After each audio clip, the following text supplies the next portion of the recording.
CP ने क्या कहा? सीपी ने क्या कहा? सीपी ने ये कहा कि कौन सी भी मस्जिद पे फ्लैग इंस्टॉल नहीं किया गया। ये मतलब आप बोल रहे हैं फ्लैग। मैं सीपी साहब को वीडियो मैं अभी ट्वीट करता हूं थोड़ी देर में, वो वीडियो वो आप लोगों को भी दिखाता हूं, देख लो आप। मस्जिद के अंदर वहां पर झंडे पड़े हुए हैं। कैसी बात कर रहे हैं वो? अपनी नाकामी को छुपाने के लिए कम से कम इतना तो झूठ मत बोलिए। तलवारें लेकर क्यों जाते हैं भाई?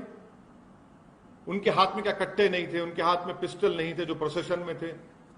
दूसरी तरफ से तलवार और पिस्टल कहां से? कहां? वही तो हम कह रहे हैं, आपने इजाजत क्यों दी? अगर तलवार किसी के हाथ में है तो पकड़िए ना। फिर आप क्या, एक के हाथ में तलवार है तो फूल है, दूसरे के हाथ में अगर तलवार है तो तलवार है? वो कहां से आ गया? अब वही छत पे पत्थर है, सब चीज है। कोई छत पे पत्थर अत्तर नहीं है। आप जब दो प्रोसेशन पीसफुल निकल गए बगैर परमिशन के, सुनिए, कोई वर्जन एक ही वर्जन हम पिछले 40-50 साल से सुन रहे हैं कि मुसलमान जिम्मेदार है इसका, माइनॉरिटी जिम्मेदार है इसका। एक ही वर्जन सुन रहे हैं, और जब इंक्वायरी कमीशन की रिपोर्ट आती तो उसमें सच्चाई सामने आती। मैं आपको आप सुनिए, अब आप सुनना चाह रहे हैं ना, मैं सुनाता हूं आपको, सुनिए।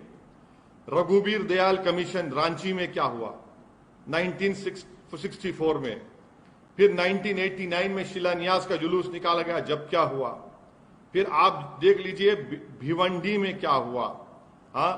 उसके बाद फिर आपको मैं ये भी बता रहा हूं कि 22 अक्टूबर 1977 को वाराणसी में क्या हुआ।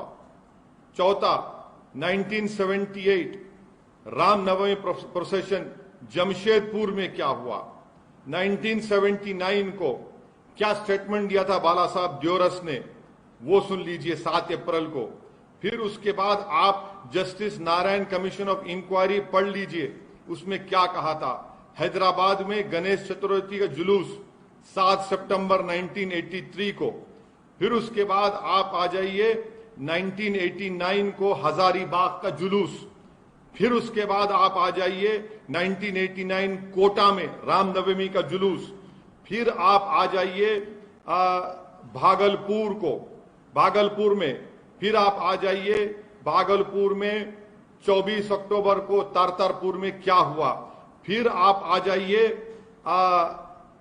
Commission of Ramanandan commission of inquiry ने क्या कहा था, डेड टोल क्या थी, कितने अच्छा। फिर कर्नलगंज उत्तर प्रदेश का आप पढ़ लीजिए।